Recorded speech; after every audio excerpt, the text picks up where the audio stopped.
সেই দিন রাতে তারা একা একা জঙ্গলের পথ দিয়ে হেঁটে হেঁটে সেই বাড়িটির সামনে যায়, সেই ভয়ঙ্কর ভূতের বাড়িটি।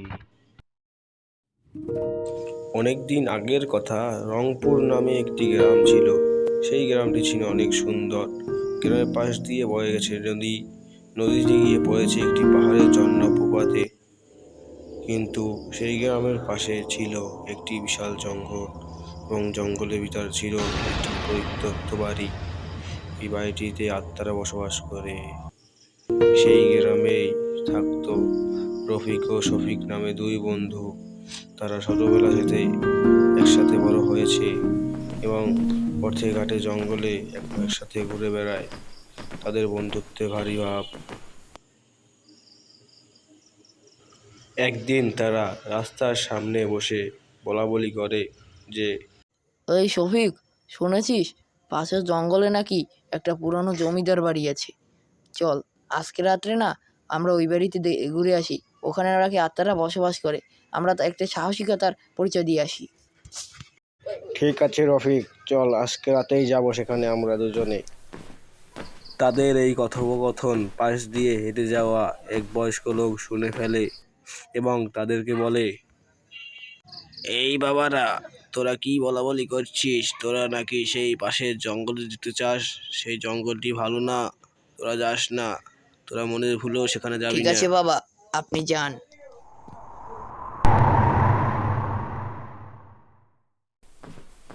সেই বয়স্ক লোকের বারণ সত্ত্বেও তারা সেই জঙ্গলে চলে যায় এবং কিছুক্ষণের ভেতর সেই বাড়ির সামনে চলে আসে।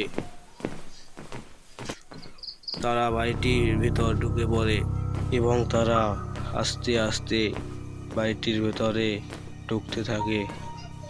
কিছুক্ষণ পর তারা একটি রুমে প্রবেশ করে।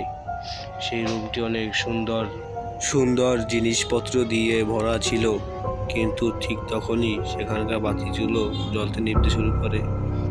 তা দেখে তারা দুজনে বেশ ভয় পেয়ে যায় এবং ভয়ে কাঁপতে থাকে। এবং কিছুক্ষণ পর তাদের সামনে একটি ডাইনি উদয় হয়।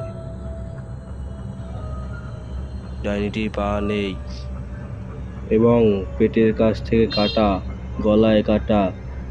তার মুখে এক দুষ্টু হাসি, যেন সে অনেক খুশি। যা দেখে তারা ভয়ে চিৎকার করতে শুরু করে এবং তখনই একটি হাত এসে শফিকের গলা চেপে ধরে। তা দেখে রফিক ভয় পেয়ে যায় এবং পালাতে শুরু করে। সে দরজার সামনে যাওয়ার সময় দেখতে পায় একটি হাত দরজাটিকে বন্ধ করে দিচ্ছে, যা দেখে সে ভয়ে অজ্ঞান হয়ে পড়ে যায়।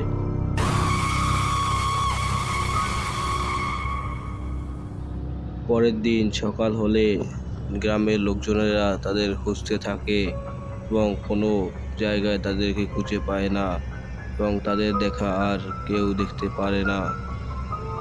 এই, তোরা শুনেছিস রফিক ও শফিকের কথা?